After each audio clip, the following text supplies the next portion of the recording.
Bible कहती है जैसा तुम्हारा विश्वास है और जैसे तुम्हारे बोल हैं वैसा तुम्हारे साथ होता है।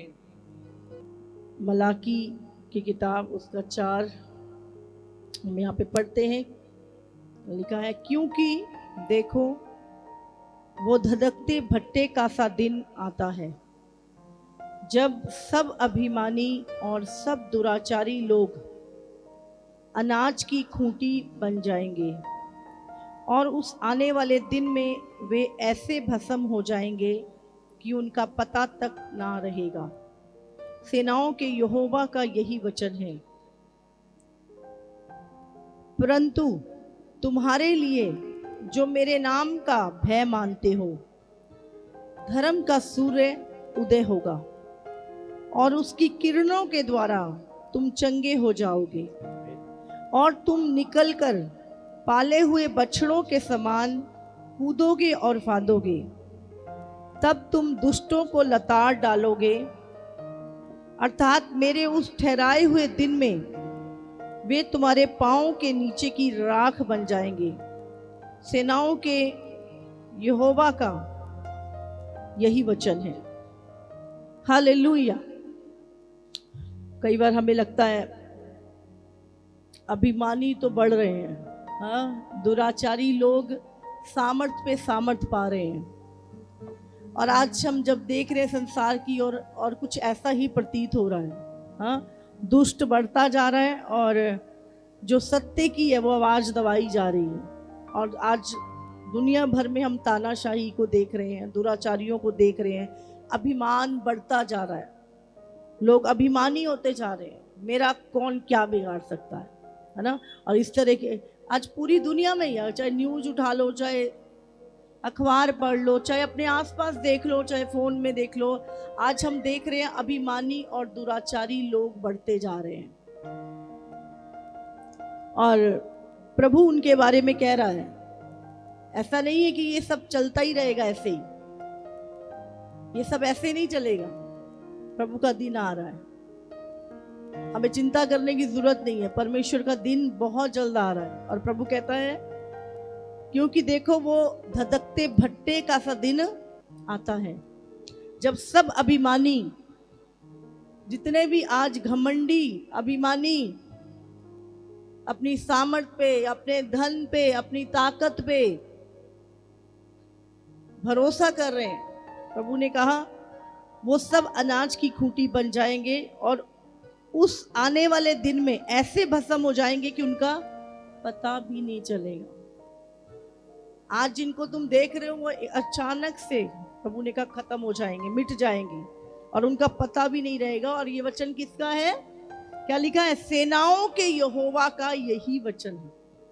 ये कोई मनुष्य नहीं कह रहा, ये वचन कौन दे रहा है? परमेश्वर। ये परमेश्वर का वचन है। इसीलिए जब हम धर्मी जीवन जी रहे हैं और हमें लग रहा है कि फिर भी हम सताए जा रहे हैं, हम पवित्र लाइफ जी रहे हैं, हम नम्रता और दीनता के साथ सबकी सह रहे हैं, तो चिंता मत करें, वो दिन आपका होगा। वो आज जो दुराचारी और अभिमानी लोग हैं, एक समय आ रहा है जब बाइबल में लिखा है, वो तुम्हारे, तब तुम दुष्टों को लताड़ डालोगे और वो तुम्हारे पांव के नीचे की राख बन जाएंगे। इसीलिए आज उन चीजों को देखकर, बाइबल में लिखा है, कुकर्मी को देख के मत कूड़, उससे बुराई ही निकलेगी। हालेलुया। तो कुकर्मियों को देखकर कुड़िए मत, वो पापी इतना बढ़ रहा है, वो दुराचारी ऐसा ऐसा कुछ नहीं। अपना ध्यान परमेश्वर पे लगाओ, उनका भी दिन आने वाला है और आपका भी दिन आने वाला है। हालेलुया। और प्रभु कह रहा है, परंतु जो मेरे नाम का भय मानते हैं उनके लिए धर्म का सूर्य उदय होगा और उसकी किरणों के द्वारा तुम चंगे हो जाओगे, और तुम निकलकर पाले हुए बछड़ों के समान कूदोगे और फांदोगे, क्योंकि तुम्हारा पिता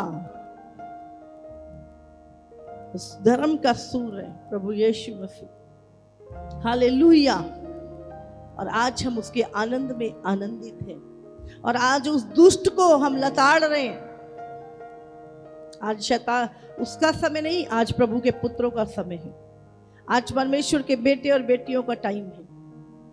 हालेलुया। तो इसीलिए परमेश्वर कहता है कुकर्मियों को देख के मत कूद। कोई कितनी भी बुराई आपकी कर रहा है, कितना भी आपके लिए बुरा सोच रहा है, चिंता मत करो। कितना भी लोग अभिमान से भरे हुए हैं, चिंता मत करो। आपकी आशीष कोई आपसे चुरा नहीं सकता, पर हर एक व्यक्ति अपने कामों का प्रतिफल पाएगा। प्रभु ने कहा कि वो दिन आ रहा है जब अभिमानी और दुराचारी लोग क्या है, भस्म हो जाएंगे। पर तुम जो मेरा भय मानते हो, तुम जो सारी चीजों को सह के तुम अपनी आंखें मेरी ओर लगाए हुए हो, तुम्हारे लिए धर्म का सूर्य उदय होगा और तुम पाले हुए बछड़ों के समान कूदोगे। हाँ, पाले हुए बछड़े जब कूदते हैं, हाँ, उनको कोई टेंशन नहीं होती है ना, कूदते हुए कितने खुश होते हो। ऐसी प्रभु कहता है कि तुम भी उसी के समान आनंदित होगे। हालेलुया। तो हमें अपने अंदर परमेश्वर की शांति को बनाए रखना है। मैंने संडे भी वचन दिया था पिछले कि कुछ भी हो जाए, शैतान क्या करता, तुम्हें उकसाता है कि तुम गलत बोलो, गलत करो, गलत चीजें, ताकि तुम्हारी शांति भंग हो। और अगर उसने तुम्हारी पीस को भंग कर दिया, फिर कुछ नहीं है तुम्हारे पास। फिर शैतान अपनी गेम खेलता है। इसीलिए तुम्हारे मुंह पे भी तुम्हारे लिए कोई बुरा कह रहा है, कोई बात नहीं, प्रभु तुझे आशीष दे। आपने एक ही चीज करनी है। आपके लिए कोई क्या युक्तियां बना रहा है, कोई चिंता नहीं, क्योंकि आपको बढ़ाने वाला, आपको प्रतिफल देने वाला कोई मनुष्य नहीं है, परमेश्वर है। आपका प्रतिफल आपसे कोई नहीं छीन सकता अगर परमेश्वर आपकी ओर है। तो इसीलिए मत सोचो। प्रभु ने कहा अगर लड़ना है तो किससे लड़ना है, शैतान से लड़ना है। आप कभी भी वो चीजें करके बढ़ नहीं सकते जो शैतान की है। समझ रहे? लेकिन आप वो सारी चीजें जो यीशु की थी, जब तुम उन चीजों को अपने अंदर लेते हो तो तुम ऊंचाई की ओर जाते हो। देखो, एक व्यक्ति तुम्हारे विषय में क्या कह रहा है, तुम उससे फाइट करके तो धरती वाला काम कर रहे हो, लेकिन आप उस व्यक्ति को माफ करके आप अपने फोकस पे लगे हुए हो, तो उसको कौन देखेगा? प्रभु। जिसकी ओर तुम देख रहे हो वो तुम्हारे शत्रुओं को भी देख रहा है। समझ रहे? वो तुम्हारी प्रॉब्लम्स को भी देख रहा है। वो तुम्हारे पीछे कौन सा फिरौन आ रहा है उसको भी देख रहा है। वो लाल समुंदर को भी देख रहा है। वो जंगल की प्रॉब्लम्स को भी देख रहा है। वो सारी चीजें वो देख रहा है जो तुम्हारे पीछे है, पर तुम्हें प्रभु के पीछे चलना है। बाकी की सारी प्रॉब्लम से परमेश्वर निपट लेगा। हालेलुया। और शैतान क्या चाहता है कि तुम उस प्रॉब्लम की ओर देखो। तुम मूसा को खिलाफ कुड़कुड़ाओ, पानी नहीं आ रहा, हम प्यासे हैं, तुझे पता नहीं हम मर जाएंगे, काई को लाया हमें यहाँ। और क्या हुआ? जो लोग अपनी प्रॉब्लम्स के कारण कुड़कुड़ा रहे थे वो लोग नाश हो गए, वो ढेर हो गए। पर जो लोग अपनी आंखें प्रभु की ओर लगाए थे शुरू से ही, चाहे वहां पे बहुत सारे एमोरी थे, बहुत सारे दैत्य थे, उन्होंने, परमेश्वर ने क्या बोला उनके विषय में, कालेब के विषय में, यहोशू के विषय में, इनके अंदर एक अलग आत्मा है। देखने में तो सब सेम ही थे, हाँ, सारे सेम थे, लेकिन परमेश्वर अंदर से तुम्हें उसको पता है कि कौन अलग है। अंदर से आपका फेथ क्या है, अंदर से आपकी सोच क्या है, अंदर से आप कैसे हो। ये चीजें आप बाहर किसी को नहीं दिखा सकते, पर परमेश्वर जानता है कि अंदर से तुम क्या हो। वो 12 भेदिए जब उस नगर में भेजे गए तो परमेश्वर ने विटनेस दी। उनके मुंह पे डर की बातें थी, उनके मुंह पे भय की बातें थी, लेकिन जो हारून, यहोशू और कालेब थे, उनके मुंह पे जीत की बातें थी। क्यों? वो परमेश्वर को देख रहे थे और बाकी लोग प्रॉब्लम को देख रहे थे। और आज की डेट में भी ज्यादा लोग प्रॉब्लम्स को देखते हैं। जब आप प्रॉब्लम को देख रहे हो, आप कुड़कुड़ाओगे। हाय पानी नहीं है, हाय रोटी नहीं है, हाय ये नहीं है, वो नहीं है। ये क्या थे? ये फिजिकली लोग थे, जिनको जरा सी प्रॉब्लम होती थी वो चीखने लगते थे। फ्लैश वाले लोग, और इसीलिए वो ढेर होते गए। परमेश्वर के इतने बड़े बड़े मिरेकल्स को देखने के बाद भी, और वो भूल गए कि परमेश्वर हमें कुछ सिखाना चाह रहा है। कितने दिन का रास्ता था वो? 40 दिन का, 3 दिन का। वो 3 दिन का रास्ता वो 40 साल क्यों बना? उनकी मेंटालिटी को प्रभु चेंज करना चाहता था। उनको परमेश्वर चाहता था कि जो चीजें संसार से उन्होंने ली हैं, जो मिस्र से उन्होंने ली है, वो सारी चीजें उनके अंदर से निकल जाएं और वो प्योर होके कनान में प्रवेश करें। हालेलुया। और आज परमेश्वर क्या कर रहा है? सेम वर्क कर रहा है कलीसिया में। आज भी परमेश्वर क्या कर रहा है? कलीसिया को तैयार कर रहा है। प्रभु कहता है जो शरीर के अनुसार जिएंगे वो मरेंगे। आपको फ्लैश के अनुसार नहीं, अपने शरीर की अभिलाषाओं के अनुसार नहीं। आप जब अगर मसीह हैं तो आपको पिता को देखते हुए, पानी है नहीं है, मन्ना आ रहा है नहीं आ रहा, ब्लेसिंग आ रही है नहीं आ रही, जब ब्लेसिंग देने वाला आपके साथ है फिर आप कुड़कुड़ाओगे नहीं। अगर प्रभु की ओर आपकी नजर है तो आप नहीं कुड़कुड़ाओगे, लेकिन अगर आप शारीरिक हो तो आप कुड़कुड़ाओगे। और कितने लोग, सबसे अधिक लोग पता है क्यों मरे? कुड़कुड़ाने के कारण। इधर आग का खंबा खड़ा था, हाँ, इतने बड़े बड़े मिरेकल रोज देख रहे थे वो लोग, और फिर भी प्रॉब्लम के कारण। करना क्या चाहिए जब हमें कोई जरूरत है? हमें प्रभु के पास जाना है, प्रार्थना करनी है, घुटने टेकना है, अपने आप को नम्र करना है और प्रभु की सहायता मांगना। पर उससे उलट वो क्या कर रहे थे? कुड़कुड़ा। हालेलुया। और वो कुड़कुड़ाहट ही उनके नाश का कारण है।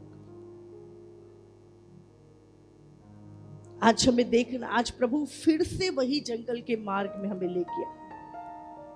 और प्रभु चाहता है कि जैसे इजरायली उस जंगल में से जब निकल रहे थे, उनका भरोसा प्रभु पर होना था। और जो पिछली उनके अवगुण थे, जो चीजें उन्होंने संसार से सीखी, हम कहते हैं ना, पहले तो मैं बहुत गुस्से वाला था, पहले तो बहुत नशे करता था, पहले तो मेरे अंदर मैं किसी को माफ नहीं कर पाता था, पहले तो मैं ये था, पहले तो मैं वो था। कहते नहीं, कितनी सारी गवाहियां हम सुनते हैं। लेकिन मुझे यीशु ने बदला, और जब बदला तो फिर बदले रहो। फिर बदले रहो, फिर रोज रोज मिश्र तुम्हारे अंदर ना आए। बड़ी मुश्किल से निकलता है वो। बाइबल में लिखा है वो मिश्र से निकल गए थे, पर मिश्र उनके दिल से नहीं निकला। आज बहुत सारे लोग संसार से निकल के प्रभु के पास आ गए हैं, पर संसार उनके अंदर से नहीं निकला। यहां पे प्रॉब्लम है, और कोई प्रॉब्लम नहीं है मसीह लोगों की लाइफ में। सिर्फ प्रॉब्लम यही है, प्रभु में आने के बाद अब हम किसके हैं? प्रभु के। हमारा हृदय में प्रभु होना चाहिए, विश्वास होना चाहिए, भरोसा परमेश्वर का, प्रभु के गुण, प्रभु का नेचर। लेकिन जब संसार हमारे अंदर आ जाता है, वहां पे क्लैश हो जाती चीजें। है प्रभु के, संसार की तरह जी रहे, संसार की तरह बोल रहे, कुड़कुड़ा रहे हैं, तो वो वहां पर क्या है? प्रॉब्लम क्रिएट होती है।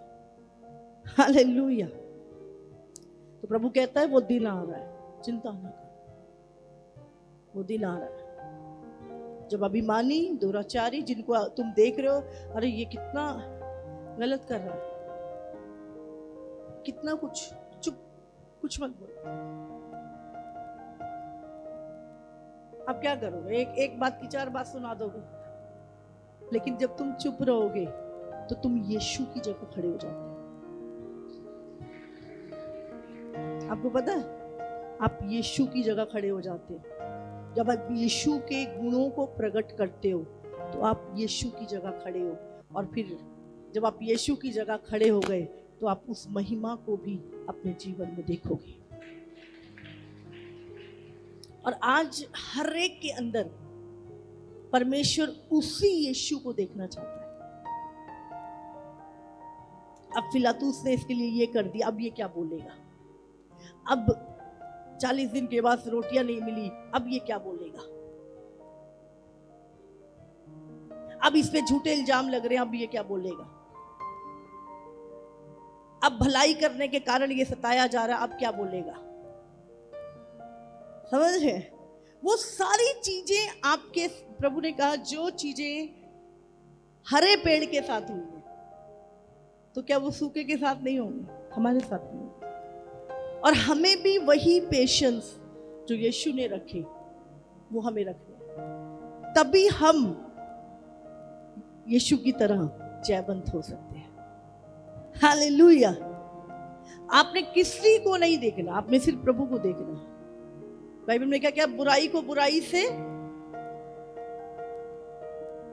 क्या करना है? बुराई को बुराई से हरा दो, हाँ, बुराई को भलाई से जीत लो।